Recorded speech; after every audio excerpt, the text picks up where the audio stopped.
Day Wednesday, whatever. Main man, the master of data, Dean Croke. And today we're going to talk about preparing for winter. Let's go. How do we do it? What do we do? How do we prepare our team, our customers, and talk to our drivers and carriers for winter? Because y'all know there's some white knuckling going on this time of year. Let's do it. Welcome to the HPLS podcast. Live, relevant, and high performance information, conversations, and education weekly.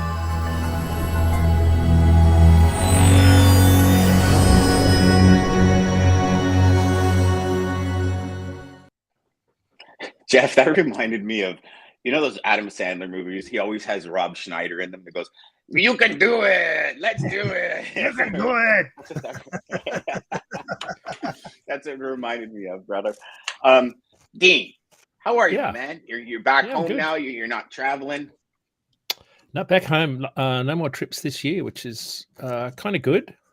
Conference season's all but wrapped up. It doesn't start again until really February. You know, you start to see a lot of events pop up in Phoenix. I've got an event for Great West Casualty. Stiefel Research are having their big conference down off, I think it's Amelia Island in January. So you start to see a lot of really good conferences pop up in the warmer climates down south, which is kind of nice because it gets pretty nasty here in Boston over winter. So yeah, a little bit of a hiatus on the travel front, which is kind of good. Travel's nasty at the moment. I just staff shortages, you can really see it biting the airlines, both customer service levels. When you try and call someone for help, it's like non-existent. So I think there's still some, I think companies are doing their best to get back to normal, but there's still there's this sort of drag effect. There's this inertia that's holding us all back. I read that you're going to see actually more people driving than flying this year. So you can imagine what kind of disruptions we're going to have on the road, especially with the truck drivers that are out there. They're talking some serious numbers. Yeah, that's actually crazy. It's the like just people are still looking for people to work. Like I just read an article. Domino's Pizza has just made the largest order of electric Bolt cars from Chevy because they're actually going to start giving them to their delivery people to use. So instead of like typically at Domino's, you use your own car.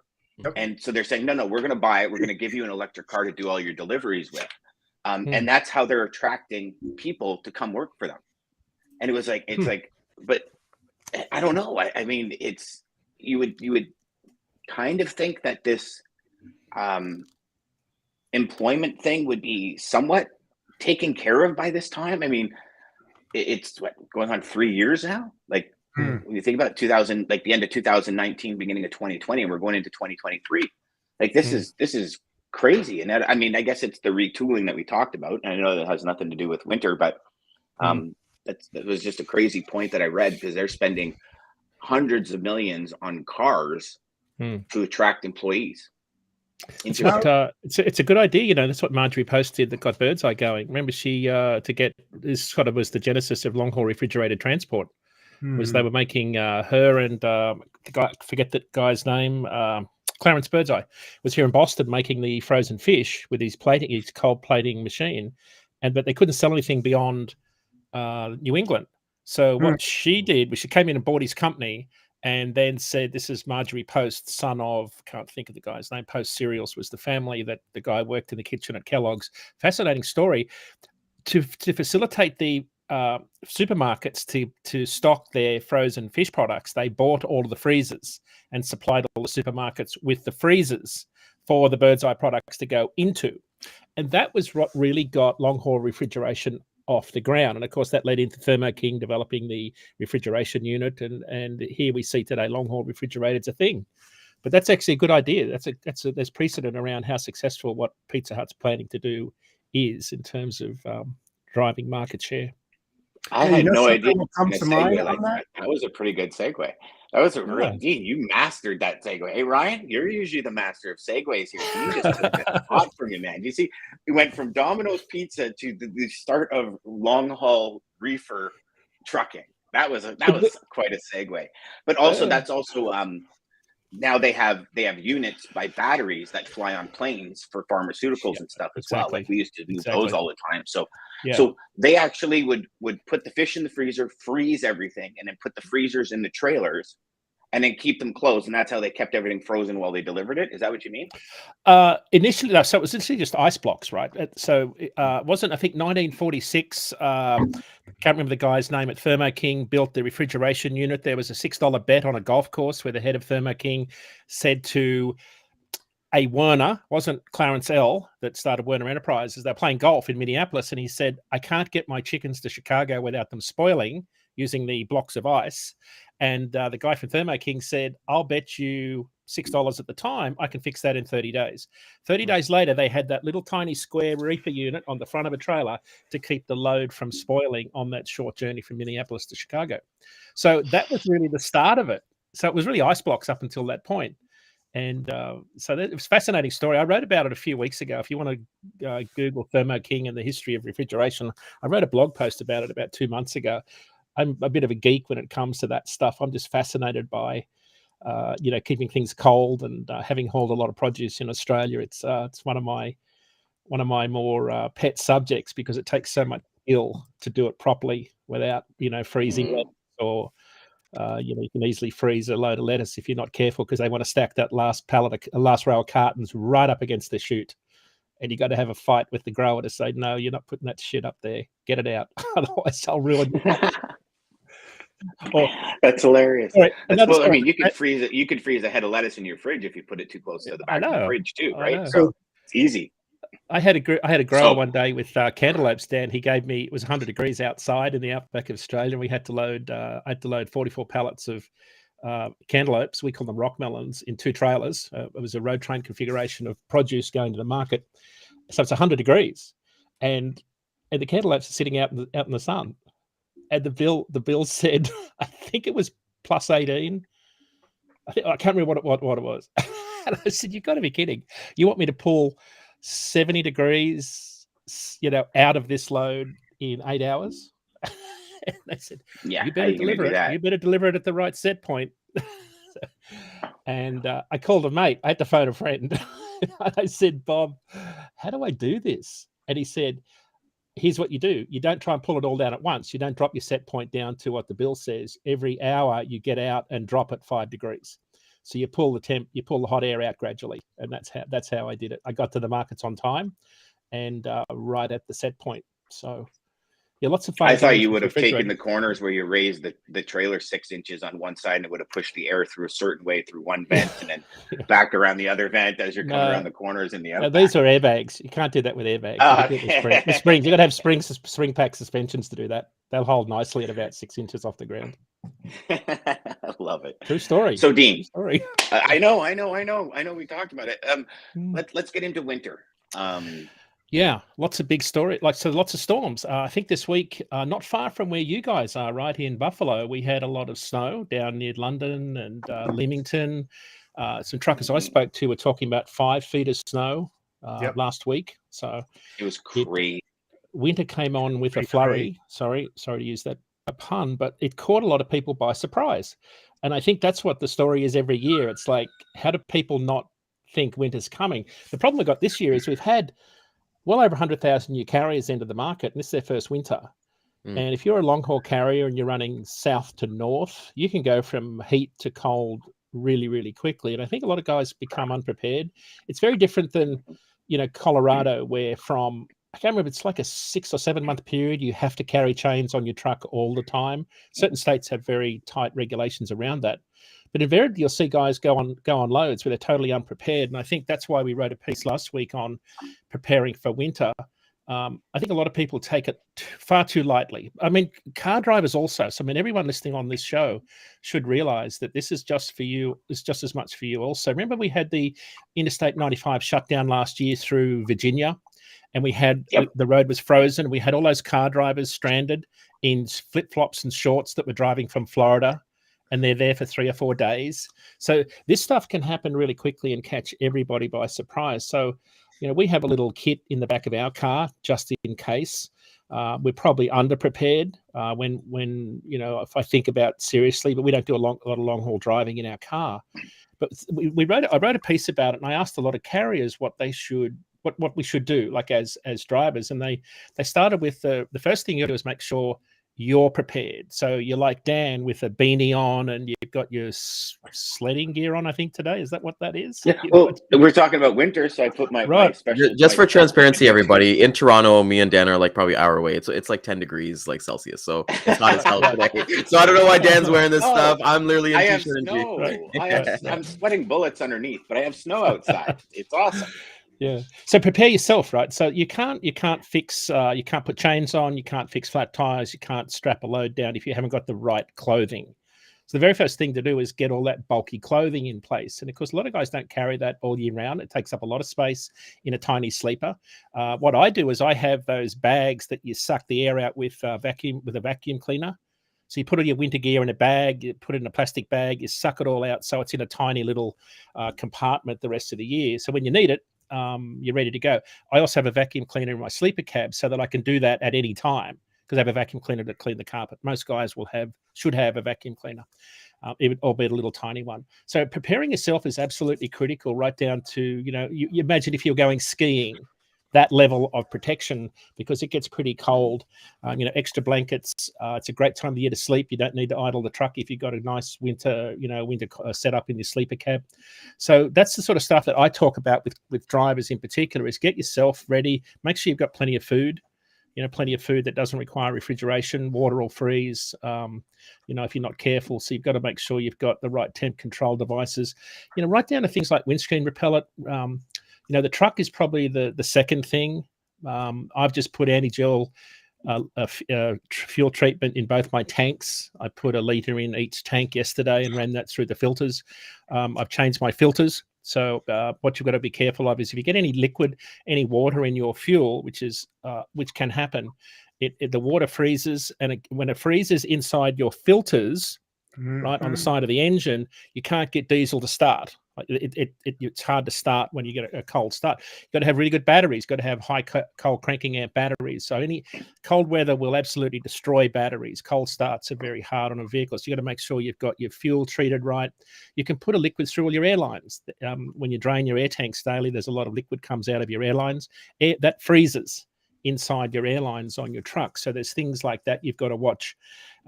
Heavy hammer, you've got to have a hammer to break up the ice. Carry kitty litter to throw under your wheels if you're on a loading dock and you can't get up that steep ramp. Right down to little things like, when you pull up at night. A lot of guys will pull up in the snow and park, and then all the snow freezes around the tires, and then it's impossible to get out. What you do is when you pull up, you go back and forward a little bit, and you flatten out a runway in front of your tires. And then when you go to take off in the morning, you're good to go. You can actually get a bit of a run up to get through it. So that's little things like that are very important. Antifreeze, make sure you've got, enough. I always carry spare fuel filters. I think that's the one thing that I see guys get caught with the most, is not having enough fuel filters. I always carry 4. So I can do 2 fuel filter changes. One, if I get a shitty load of diesel in my tank at a dodgy truck stop, I can swap out the fuel filters quickly. You've also got to carry, 1 liter of diesel in a separate container that's safety, that's safe. So that because when you change your fuel filters, you've got to fill them with diesel first before you put them on. So that, because if you don't, all that air will get sucked up into the engine first and it won't start. And with an electronic engine, that's a real problem. So you've got to have right down to little things like have enough diesel, because trying to siphon diesel out of a tank with a hose, it's awful. It tastes terrible because you'll inevitably get a gut full of it if you're not careful. So I learned the hard way to make sure I had a little container of diesel so that I could put in filters. Tires, trailer. One of the things that often freezes up is, the trailer connections. You've got to make sure that 7-pin plug works and you rewire it. Straps. I mean, flatbedders get a really tough time with this, right? Frozen straps. The tarps are frozen. Like this plastic stuff they make tarps out of today, very hard. So there's a bunch of things. Some companies are very good at this. Some companies, Daman's got a good thing going there. I think he mentioned last week on the channel what he does when it comes to winter with his drivers. I don't think anybody has a tougher go at this than the drivers out on the Coquihalla out in British Columbia. That's probably one of the toughest environments you're going to find drivers running. Some companies are very clever with technology. They use the ELD data to get the position history off the truck. They geofence the truck so that they can then map that to a weather service. And when there's a high wind or a whiteout situation emerging in almost real time, they can send a message to the in-cab communication device on the truck to shut the truck down, or at least get the driver to be aware that there's something up ahead they need to be cognizant of. And I'll sort of wrap this intro up with the most important thing by far is a CB radio. Yet it's probably the least installed thing in a truck. For some bizarre reason, large fleets think it's a distraction. If you've got a driver that can't handle a CB radio and his gear stick and keep a truck going, you've probably got a skill issue. They're probably not the right driver for winter. Got to be very careful. Those drivers shouldn't be running when it's in adverse conditions. But the fact you don't have CB radios in the vehicles is, to me, is one of the biggest blights on our industry. It's a safety device on a truck. It's saved my life numerous times. And you just wait. I mean, we're already seeing it. You just wait for the first big whiteout and 30, 40 trucks pile into each other because no one's communicating. And we don't have, I haven't seen yet, when I worked at Omnitrax, they were working on some technology where there was a sort of a collision warning technology, but when there was a series of hard brake events. So they can do this now in a way that's almost not instantaneous real time. But if you see in a database a lot of rapid decelerations popping up, if you're an Omnitrax or a Samsara, and you see all these hard braking events popping up in your network in an area, what does that tell you? It tells you that there's something going on. Now, you can communicate with all the trucks in the Samsara network, but can you communicate with the truck behind you that's got a keep trucking device? See, that's where we've got it. And I don't know, they may have got there yet, but we kind of need this network where trucks talk to each other when there's a series of rapid decels over a period of on a road stretch. There's an alert that pops up in the cab and says, hey, there's some danger ahead here. You better slow down. And of course, that doesn't happen just yet. And drivers are sitting there disconnected from the driving task. Way too many devices they're watching, listening to music, watching videos, watching in-cab communication devices, listening to messages, probably on Instagram or doing a TikTok video or something. And of course, they're not paying attention. So for the guys, this is their first winter. This is going to be a real roller coaster ride. On top of the fact that rates aren't very good and the miles get very hard because the road surface changes. A lot of these guys are driving headlong into trouble because they're not thinking about being prepared for it. Because you don't prepare for what doesn't happen often. Yeah. Like rare events are, driving's learned behavior. You kind of you expect certain things to happen. Whiteouts and wind gusts at 70 miles an hour from the side are a very rare event. Older, experienced drivers know only too well that they can happen quickly. And that's why you find a lot of the experienced guys sitting in the truck stop while everyone's whipping down the interstate headlong into trouble. So, and because if you don't have and also when you think about it, when you're driving, right? Like even just when my son and I did a 7-hour drive to Blind River last year for snowmobiling, right. The roads were we're going up the 400 and it was clear, like dry roads. Everything was great. You get north of Barrie and heading up in towards Muskoka and Ordamonte and all that. And all of a sudden it's like the roads are dry, and then 15 feet ahead of you look up and there's like 6 inches of snow on the road because of that drift. And that's where the wheel things are. And like if you're going, especially if you stay driving up there empty, as soon as your truck and trailer hit that wind, you are the largest sail on the road. And we had 2 sleds on the back of a pickup, and the wind pushed us a good 2 feet to the left. And I remember looking at him, and my son was driving, and he just kind of looked at me and he went, I didn't turn the wheel, Dad. And I go, no. I go, imagine a rig, and you look up and like 4 cars behind us is an actual transport truck.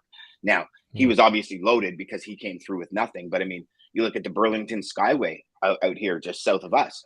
They shut it down sometimes because the winds are too heavy, and it'll literally take a trailer off. And that can happen at any second on any road, especially north. And not to mention, like you said, like these whiteout conditions or lake effect snow that just pop in a split second and disappear. And Dean, I would think even if Omnitrax or something has it, now you're actually looking at a screen where you have to read it, whereas a CB is like, hey, if you're on I-35 or whatever, there's a huge accident just past mile marker 67, and you're looking, you're like, I'm at mile marker 50. Yeah. I got 17 mile markers. I better figure this out now. And you can prepare for it via audio, right? Because old school guys do that. Right. Yeah. Old school guys do that, right? So you'll be heading south and you'll call up someone heading north and you'll just give them a road report. You know, a lot of guys that have been in this industry a while will just say, you know, copy southbound, what's the road like behind you? And they'll give you a road report. I find that some of the best ways to just learn. I'm not interested to know where the cops are parked. I'm interested to know what the road looks like, what hazards, roadworks, construction, weather in particular. So I think that's why I think CB radios are just such a, and you can have headsets, so you don't have to be grabbing the mic and all that stuff. But the one thing that really shocked me this year, I was driving back up 70, I think it's 77. I'm just looking on a map here, 77. Heading from Louisville, coming back from the Mid-America Truck Show. So it's sunny. I left Louisville in the afternoon about 2 p.m. It's nice and sunny. By the time I got to up near Columbus, it's snowing heavily in the evening. And I wanted to get past Buffalo so I could go to bed and then just have a short 8-hour run home the next day. I pulled in for a nap and I woke up to 12 inches of snow. And of course, this is the lake effect snow around Buffalo that really can hit in a hurry. And I thought, it'll be fine. It's dry, fluffy snow. There's not too much liquid in it. And they were plowing the road. So that'll be fine. I'll get out there and go. And of course, I'm bobtail, which is even more dangerous than ever. So I've got to be super careful. And what surprised me, I'm sort of plodding along. And what surprised me, and normally you have one lane plowed on the interstates. You've got one lane plowed. I'm in the plowed lane. And I was shocked at the number of long-haul carriers that were going past me at 70 miles an hour, at least, in untreated, unplowed left lane. And like, I don't know, if you haven't done that, it's hard to describe how dangerous that is, like how little traction you've got. But I was shocked that the number of people that were doing this, not even slowing down. And I think that's what we're seeing on the roads today is there's a lot of folks haven't seen the dark side of this. And that's what really worries me more than anything for most road users is just the inexperience in driving just generally, but driving in winter is a whole nother ball game. And I just don't see the willingness for people to slow down. That's three things that come to mind. One, you definitely have to look at the what if scenarios, Dean, to get yourself prepared. Secondly, I prefer flares over reflectors because you can see flares a lot brighter in the snow than you can with reflectors. And secondly, if you're a driver that's delivering auto parts into stores, liftgate operations, you got to make sure your liftgate is fully operational. You have to check that battery to make sure that it's fully charged. I know from experience when I was working for Ford, where I followed a pup with a liftgate in Chicago, and I was underneath that truck in the middle of a snowstorm in Chicago on the worst road, trying to help the guy, get his pump to go on the liftgate. So that's a great point. Yeah, that's a lot of things that have to be done on that. Hey, on that, Jeff, I was coming back from the airport after the Women in Trucking event last week, and I'm in the Uber vehicle coming up Route 1 through Massachusetts, and there's this 9-car pileup on the other side of the road because it started with the Uber drivers trying to be routed off this route. I said, "No way in the world, dude, are you going that direction?" I'm telling him which way he's got to go to get home.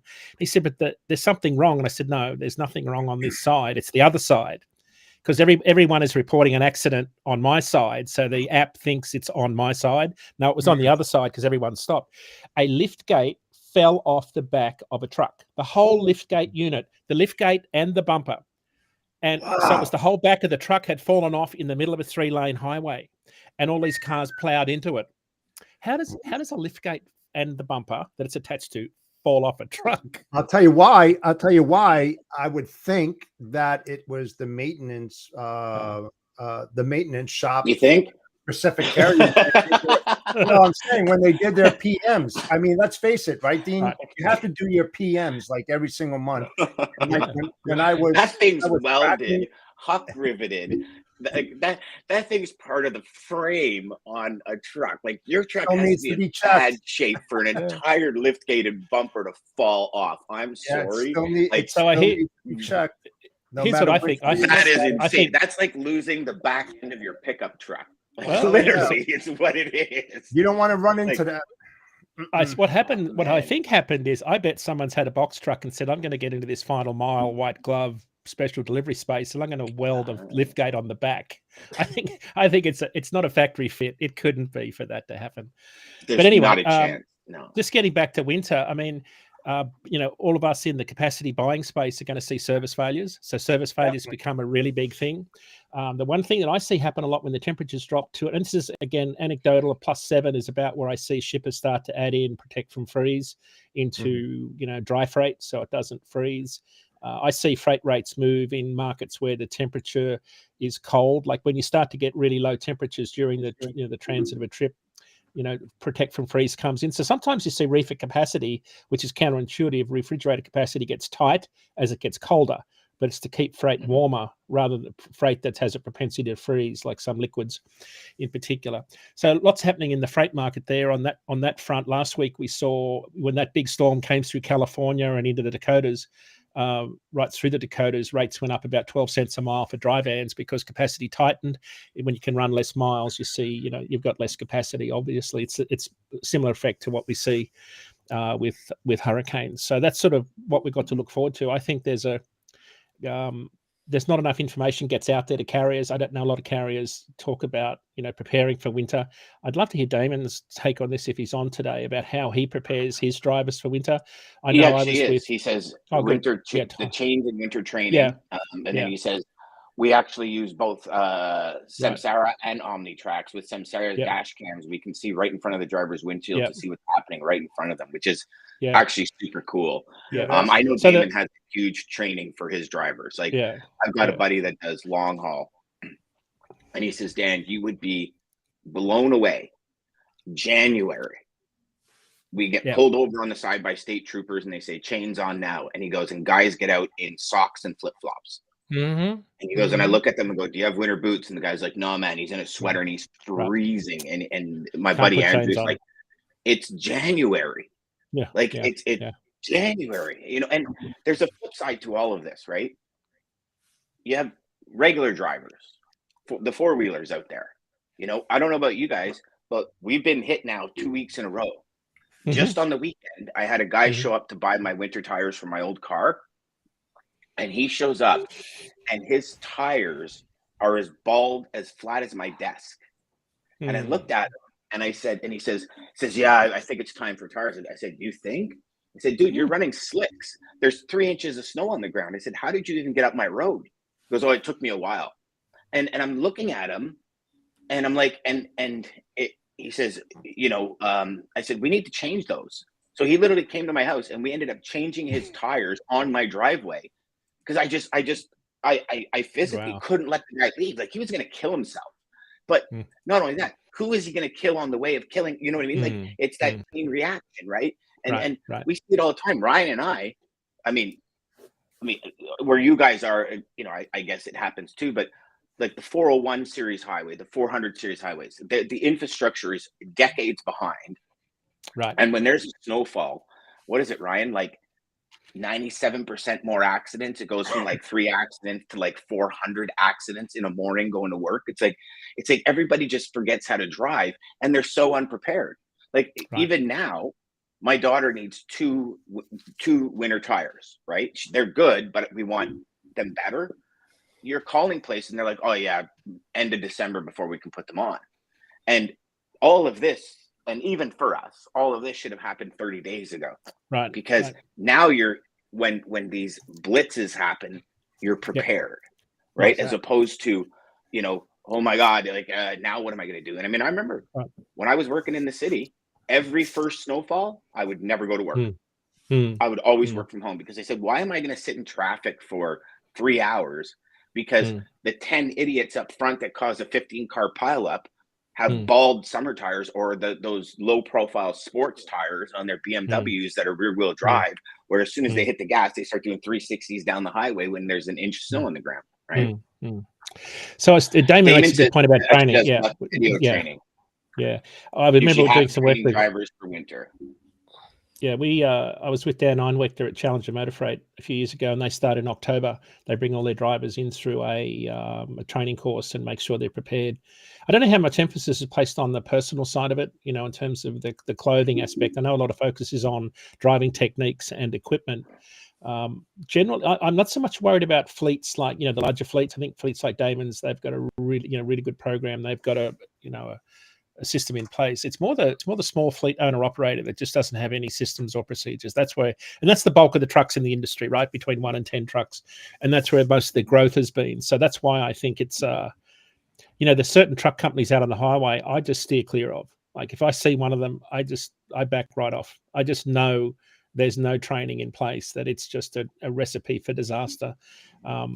So I think there's a lot of variance between fleets that are serious about this and a lot of fleets that are new to the industry that haven't quite figured this out yet. And I think we're in for a very interesting winter. So that's kind of where I sit with winter. I know a lot of us could do a lot Dean, better. you say we're in for a very interesting winter. Is it because of the amount of new carriers that have come in? Is that what you're, or just because it's supposed to be one of those winters that is a lot of snow? Like we're being told. I think it's going to when it hits. Job, when it hits, you're going to have a lot of inexperience. You're going to have more inexperienced long haul truckers out there this year than ever before. Because of the influx of new operators. Spot rates are really low, so they're going to be chasing their tails. They're going to be going hard because you don't have the luxury just to park up and, I think there's going to be more incentive to run hard as opposed to doing what you should do, which is take time off and just wait it out. I don't know that a lot of them will do that this time around.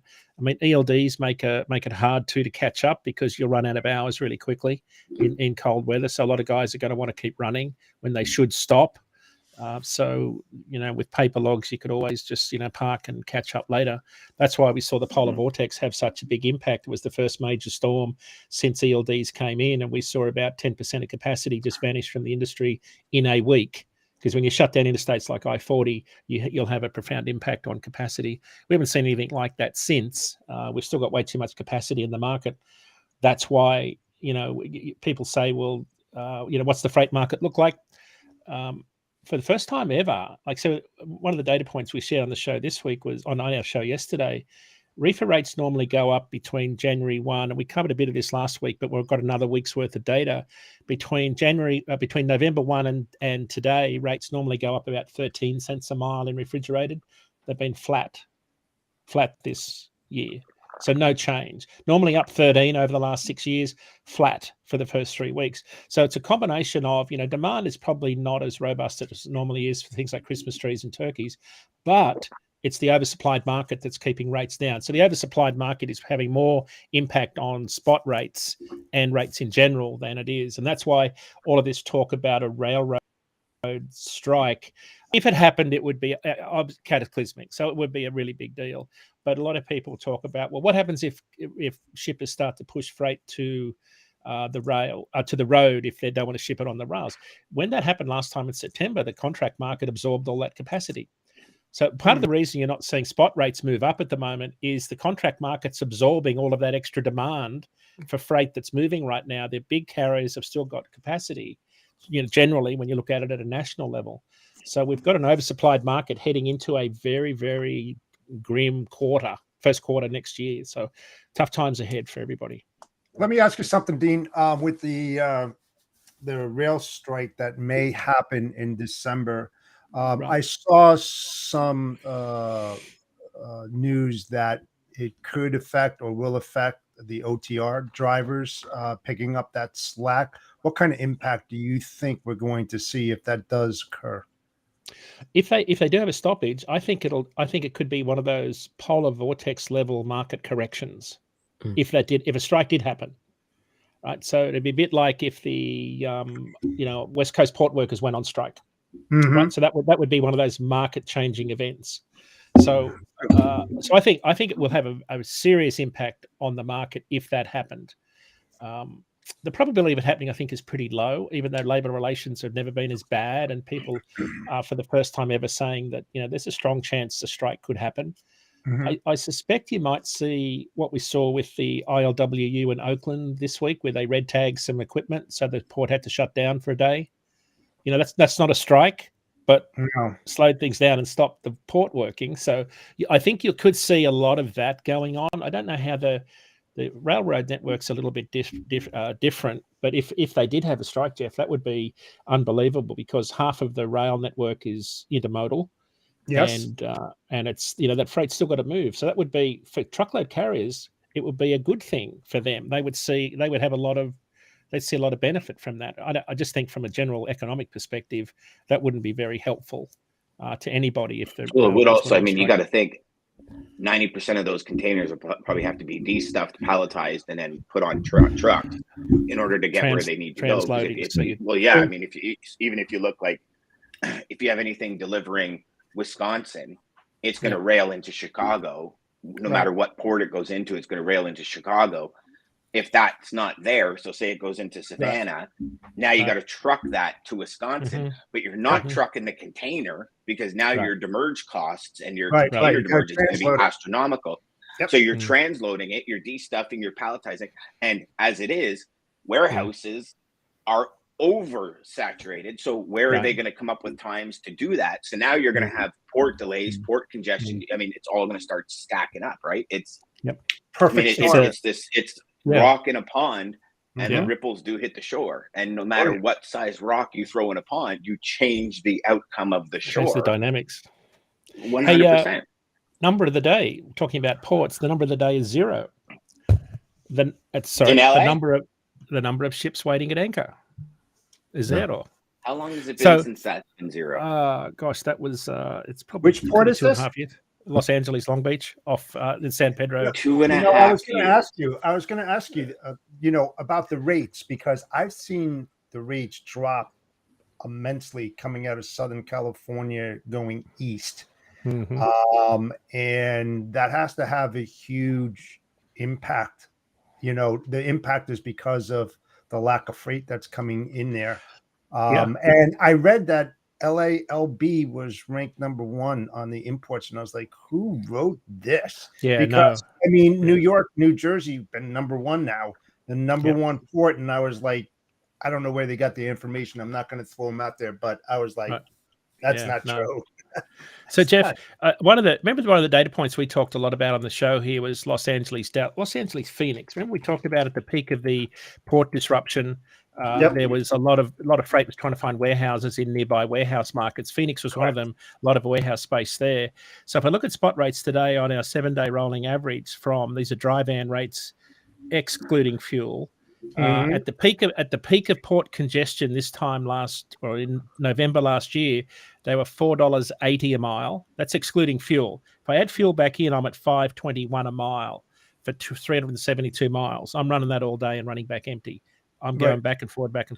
So at $5.21 including fuel, today it's down to $3.19. So it's down $2 a mile in a year.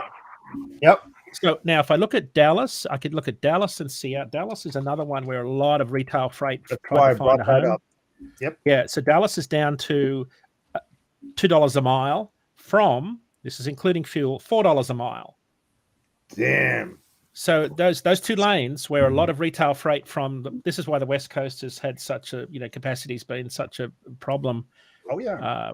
For loads have been, demand has been a problem. Rates are down so much. What about Los Angeles, Seattle was another lane where I saw a lot of volume moving last year. Los Angeles, Seattle, again, down from $4.50 to $2.90. So it's dropped even further. So how about Chicago? Yeah, that one's a bit of a horror story right now. Because that's the major hub. The carriers, I mean, brokers and shippers are saying it's fantastic, but I've always got my carrier hat on as a default. I probably should work on that a little bit better, be a little bit more fair and balanced. But so including fuel, Los Angeles, Chicago, this time a year ago, $3.70. And I was reporting back then that volumes on DAT's network were triple year over year. We were moving triple the volume of loads because the rail networks were so congested. Yep. So we've gone from 370 to 220 on that lane. So it's been sliding downhill since January. Yeah. Yeah. So that's why. Yeah, even with spot rates so low, we're still seeing intermodal still offers pretty good value on those networks. The rail network seems to be, improving according to most reports. So, West Coast just hasn't been good. What really stands out is that, historically, east to west has always been cheaper than west to east. Yeah, right. West is now getting pretty close to East rates coming out there. I mean, which is unheard of. I mean, it's just crazy stuff. Oh, so that's interesting. It's 223. Oh, hang on, that's Los Angeles to Chicago. If I go Chicago, Los Angeles, I'm at $1.60. So that gap is closed. That gap is closing on the east-west side. Yeah, that's interesting. That's what I noticed. And I was like, man, you seriously, when was the last time you saw something that close? I mean, that's. Yeah, so let's look at Atlanta to Chicago. Let's look at Atlanta to Los Angeles, because that's a lane to make Jeff's point even more amplified. Is Los Angeles, Chicago. So sorry, Atlanta to Los Angeles is 2,100 miles, is $1.60. Coming back in the other direction, it's $2. So that gap is closed right up. Yeah, that closed right up east-west. Yeah. Fascinating. Daman has here. He says, we also have issues with frozen pipe, frozen wheels, and all sorts of winter issues. We had a driver once with frozen wheels and nearly ripped his brand new tires on the pavement, causing wheels were jammed because of ice. Wow. Yeah. That's why you need a big hammer. Cool to have that happen. Carry a big hammer. You know, it's hard. It's hard to actually, when your stuff freezes, it's actually not as easy as just saying carry a big hammer. Trying to get stuff unfrozen is actually really, really difficult to do. Even if you're an experienced driver, it's no fun. But even it's almost impossible if you don't have the right clothes. You don't have winter gloves, a good beanie, scarves. You know, you've got to think about how do you go skiing in really cold weather. That's the level you need to get to. And you know something relative to this is that the rail lines also have these type of problems when the couplers freeze as well, and they have to stop. You know, and I've seen that happen definitely coming from Seattle through Montana and the Dakotas.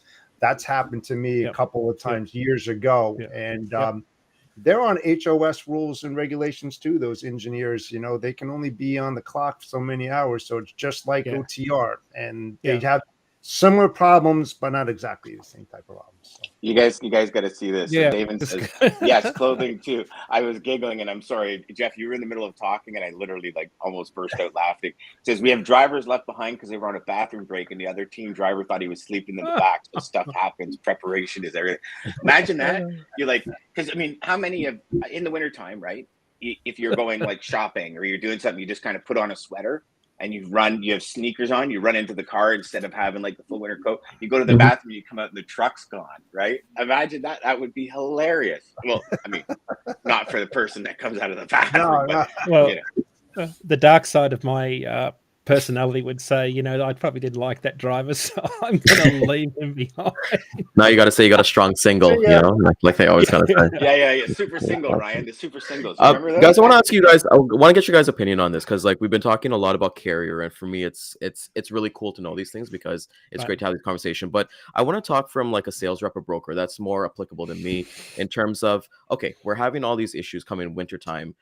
There's going to be times where we're talking to our carriers and they're going to have these slowdowns or they're going to have these issues. So what kind of tips I kind of want to get from all three of you guys? What kind of tips do you guys give for the person who's in that warm office? You know, they're just booking the loads and they're not there. And you know, when I know when I first got started in the industry, and let's say it was wintertime, and somebody said, hey, we're having a slowdown, I'd be like, just get there, you know, just make it happen. And then they would send pictures and stuff of everything like that going. But at what point, from we become obviously the middleman, being the broker with that conversation with the carrier to our customer, what kind of tips do you guys kind of have for the seasonality of it? That's a great I'll start question, quickly. Ryan. Average road speed's lower. Right. So first thing is you can't say that, you can't think that it's 45 miles an hour average road speed for a single. That's not going to happen in winter because the miles are slower, the miles are harder. Unloading, loading is going to take longer. Everything slows down, right? So I think if you're a broker booking loads, you've got to think that in winter everything's going to take longer. You've got to build in more padding into your transit and appointment time on the other end. That's the first thing that I would think of. Be prepared for service failures. Even loading docks slow down, right? Everything slows down. Forklifts break. Everyone gets cold. The driver spotting trailers. They've got ice problems on loading docks, especially if you've got a loading dock with an incline. So I just think late deliveries winter, first thing in the morning. Think winter, think traffic, think delays. Everything's got to be extended out, and that would be my first. Is just don't think that the same transit times you saw in June will apply in December. That's not going to happen. Yeah, you have to definitely put in some buffer days in there. You know, whatever your normal transit time, even if it's on the rail or over the road, you know, mandatory 1 to 2 days, maybe even 3 or 4. It's the controllables, right, Ryan? You can control what you can control, but it's the uncontrollable that you can't. What you call the act of God, and it's those accidents. You know, or even if you're in Colorado, you know, you have those avalanches that cover over roads and you're stuck out there. You know, it's like, yeah, you just have to let your customers know and be totally transparent on that. You know, that here's the things that you can expect to happen. I'll keep you up to speed as I'm updated, but expect delays. And, you know, we used to send them weather maps. You know, if you knew where that shipment was getting picked up, and then you get updates and warnings on road closures and everything, send that. Take that information, send that to your customer with a few little statements behind that, so they can prepare operationally on their side. You know, because some of these guys, shippers, they hired additional labor because they know that something's coming in. So the more that you tell them, the better off you are, especially when you're trying to get in there further. So be totally transparent. Send those little things, maps, you know, weather warnings, etc. Always keep them in the loop. So I used to categorize all of my freight into 3 categories: normal, watch it, and critical. And with those 3, every pickup, in transit, and delivery would fall into one of those 3. So normal would be like an LTL shipment out of California. Okay, that's normal. I mean, LTL, there's no real give or take. It's a listen, FYI, it's loading on Friday. We plan to be here Monday. There's a snowstorm that could come through. It's wintertime, things happen. Maybe it's Monday, Tuesday. That was in the normal category. The watch out category was things like stuff coming out of Florida or the South and coming into Ontario for a delivery like Monday morning, where we knew it would arrive kind of like on a Saturday or a Sunday, and it was going to be cold, right? Because then it's, now if the truck doesn't start, or if the trailer's frozen to the ground or whatever. So just that preparation. And then critical were mostly containers. And the reason I would put those in critical is because a lot of our containers that came in on Friday, they'd get removed from the chassis and put on the ground or stacked. So now what we had, they always went into critical. And the reason they did is because you have actually multiple layers that can fail. So 1, your container mover can fail. 2, the people that, if we're having a snowstorm on the weekend, the people don't come and plow, or it freezes, or it warms and colds, like, you know, over the weekend, like even today. So overnight last night, it was -2. Today it's supposed to be 8 degrees. So you have all that snow that's coming off the roof that freezes, you know, there's all sorts of things that happen. So that was always in the critical. So when we had deliveries on like a Monday morning at 7 a.m., it was always on the Thursday, Friday. Okay, what's the plan for 7 a.m.? And then it would be like, okay, Mr. and Mrs. Customer, this is what the weekend holds. There's variables. So we have options. A, we'll do a gate code and drop direct from the rail line to your door, but means doors are open. And now, and again, here's the flip side of it. Now, because of cold thaw, we run the risk of those chassis freezing to your dock and not being able to get them out. So we run the risk of the second delivery for the day being delayed because we can't get the containers out. And it was just that education piece where they would be like, okay, you know, let's do that, because worst case scenario, we have 2 containers in. And then if we have to, you know, do you want us to put salt down in the morning and all that? So it was that 3 different categories that I'd always put it in. And on Thursday, Friday, the team and I would always sit down and say, okay, what's going on for the weekend? What are the deliveries? What are the loading? Okay, you know, typically the South, barring the polar vortex that hit Texas, typically the South is always like, okay, you're fine unless it's hurricane season and you're in that area. But it's when you're coming north, right? Specifically, like when we had pharmaceutical deliveries, it was like you map that out and you watch the weather systems that come through. And I'll be honest with you, 85% of the time, none of it ever happened, because meteorologists are always wrong. But we always let the customer know. So like Jeff said, we would send them weather, like just the weather map, and say like, listen, here's Friday, here's Saturday, here's Sunday, your delivery's at 6 a.m. Monday. They're going right through this. If it hits, it could be delayed. So I'm telling you on Thursday, Friday, Right. Most of the time they'd be on the doorstep at 6 a.m. Monday morning. But that's and as a broker, you're actually, and to a lot of carriers out there, we're actually delivering more information than you would deliver. Yeah. And really, as a broker, that's all you have. Yeah. All you sell as a broker is information. It really is, because you don't physically do any of the work. You don't physically pay the fuel bill. You don't physically maintain the trucks. Like that's your partner's end, right? As a broker, we process information, and the faster we process and the more quality of the information we process, the better we are at doing our jobs. That's what I've always looked at brokering. You look at any automated broker, right? Yeah, like any automated broker. You look at any automated broker like Uber, right? Uber doesn't provide you the car, but they provide you where the location is, when the person's going to pick you up, how far in transit, and when they deliver, right? I have a question for Dean when you mentioned like everything gets slower. So for sales reps out there looking and going through seasonality, whether it be their first year, do you guys, and get your thoughts on this, is like, do you guys adjust your accessorials as well during seasonality, whether it be like waiting time, whether it be layovers, different things like that, just to combat like the fall winter seasons? Not the rate, but certainly the amount. Like you've always got to be cognizant that you'll have more accessorials. So that's where you need to have good systems in place. It comes back to communication that Dan and Jeff were talking about. Good communication, set the expectations right from the get-go, so the accessorials don't become an issue. So, there's other things too. Time critical, protect from freezing, temp tells, all of this other kind of stuff that come into play, especially in the cold cold weather. Right now, I mean, Estes, LTL carriers that I've called this morning before the show, they come out and they say, due to capacity restraints, I mean, this is the time of the season where most LTL carriers have that message when you're on hold, due to capacity issues, especially in the LTL market, because everybody wants to get their smaller shipments out there. And you have to take that and relay that to your customer to let them know that what they thought they were going to receive, that isn't going to happen, until this day, and in its predictability. So even if something as simple as on rate sheets and emails, due to capacity restraints and weather conditions, not all freight is guaranteed. That's something as simple as that, unless you pay for that guarantee, that's a whole different. But even if you pay for it, Jeff, your driver hits a snowstorm, he's delayed. So and this is where, like, I had a big thing when I was brokering. I would always give guarantees, even on LTL.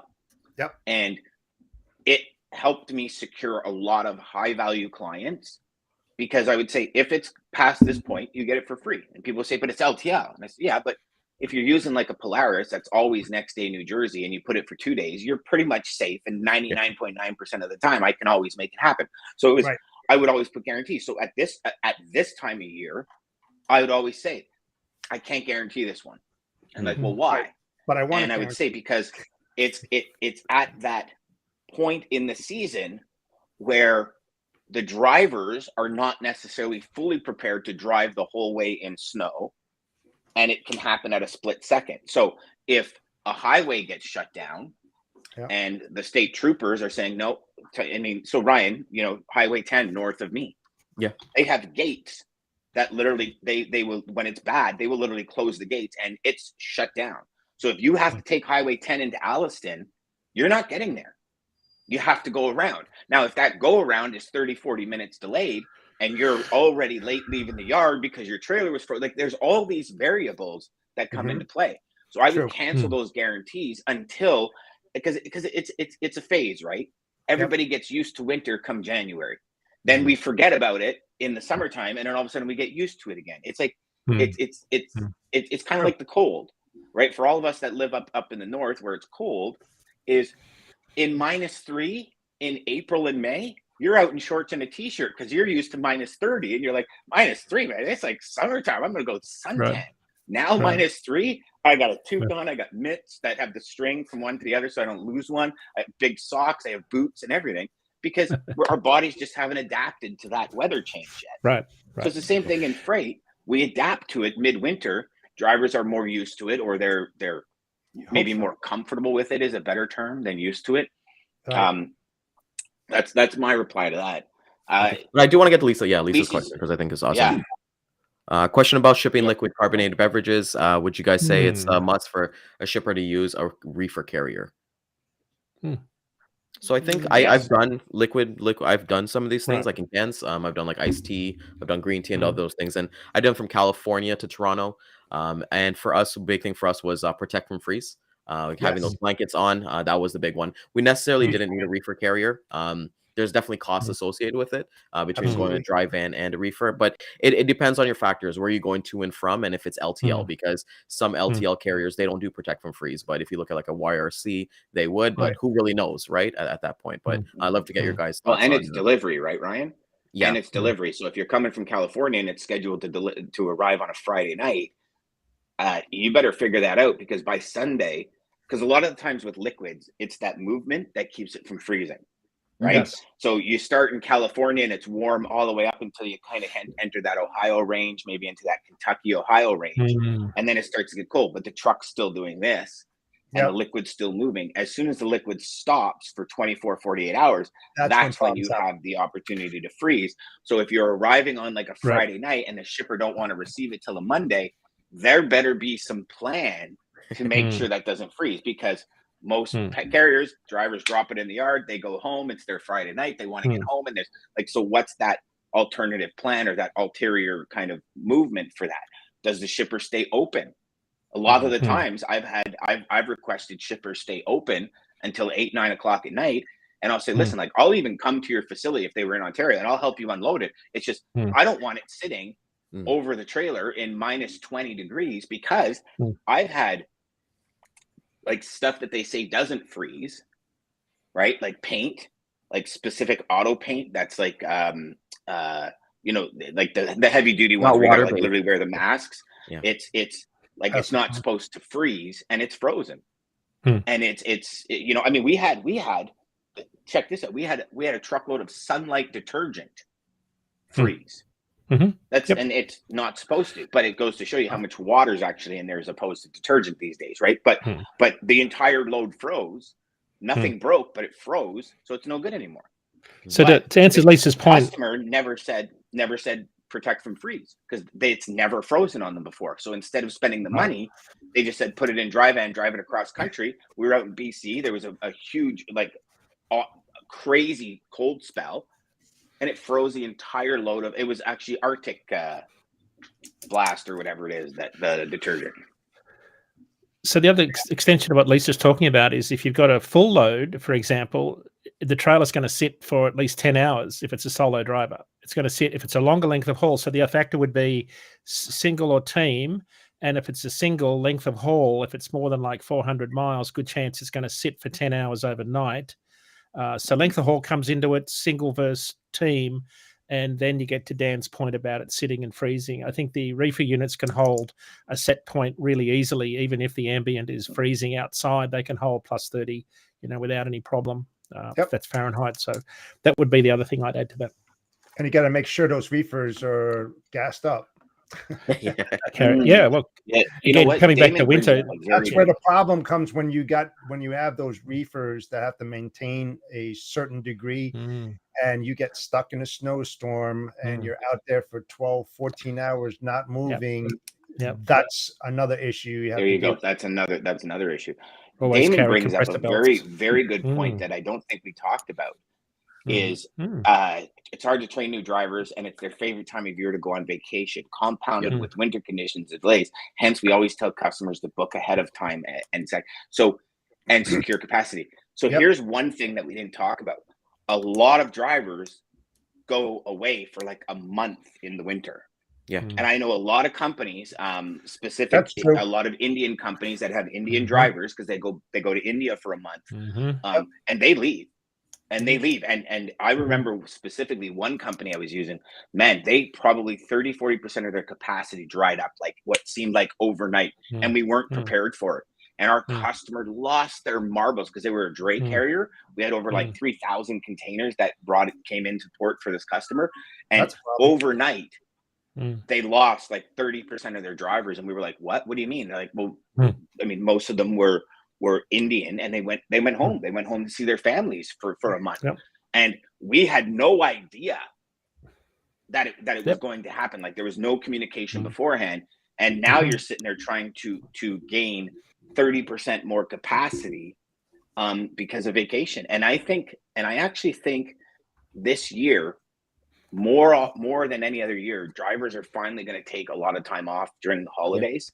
And I think we need to prepare for that as an industry, because you got to think about how we talk about it all the time. Drivers have made more money than they usually make. It's like, listen, I'm good. I'm going to take a month off, or I'm going to take a couple of weeks off, and so it's going to add up. We had, I know we're out of time here. We had Nicole Glenn on our show yesterday, and I asked the question about capacity, this very question. I said, do you find it hard to find capacity around major holidays? She said, not really, because we've got so many different cultures in the industry now. I can always find drivers to run expedited, even with a lot of drivers celebrating Thanksgiving. I thought it was a really interesting take on things, because we had the Diwali festival up near Lodi, California a couple of weeks ago. The Russian community celebrate just after New Year, celebrate Christmas, I think it is. There's a lot of different cultures. Yeah, right. There's a lot of different cultures that celebrate different holidays throughout the year now, and there's a lot of different cultures that are in trucks, driving trucks. It'd be interesting to see what the impact is on capacity, whether it's changing over time around typical events, because this week is normally when a lot of drivers try to get home, and you do see an impact on capacity. Of course, the flip side is demand drops also. Collect that data, Dean. Yep, I'm on it. TikTok and Instagram. That's actually a big thing, Dean, where capacity drops because a lot of companies are closed. Right. And it's and then so capacity drops. So then obviously drivers take time off, and maybe that's kind of a balancing act. Balance. Yep. Yeah. Here's one more thing on that, Dan. That's a great point. When they cut off, let's say a shipper shuts their doors for 4 days, whatever would have shipped in those 4 days are now going to increase demand when they come back, because now they have more shipments than they normally do. So you have to be cognizant of that fact as well, so that you have the capacity in place to handle that influx of additional shipments. Right. So I think that's what we talked about. Was it Monday? Where we talked about Monday, where these are the conversations you should have had, because your customer might have more freight next week, but they might have shipped an extra shipment out for the last 4 weeks in preparation for today. So they're just going to go back to normal. Correct. And unless you ask, you don't know. Right? You don't ask, you don't get. Great combo today, guys. Bring it home, Ryan. Yeah, let's bring it home. Let's get it home, man. Bring it home. I want to thank everybody for coming out this morning. Thank you so much, Dean. I want to wish everybody early happy Thanksgiving celebration in the States. Enjoy for us. Dan and I will be salivating over the TikTok videos and the Instagram videos. But with that being said, I want to thank everybody again for coming out this morning. Catch the replay at 12 p.m. and 3 p.m. Eastern Time. LinkedIn, Twitter, Facebook, and YouTube. We'll see you tomorrow. We'll do a Thanksgiving special edition. Maybe Dan will be wearing a turkey on his head or something like that, like Mr. Bean. But you never know. You never know. No, but everybody, thank you guys so much. See you guys tomorrow, and have yourself a great day. Have a great day, guys. Yeah. Centurion Trucking. Our motto is people before profit. Today's market requires more transparency, consistency, and focus on what our clients need to win. Centurion Trucking and American Logistics are poised to help their clients achieve and surpass their targets. If you're looking for a team that honors your needs, dreams, and aspirations, then get a hold of Daman at American Logistics or Centurion Trucking and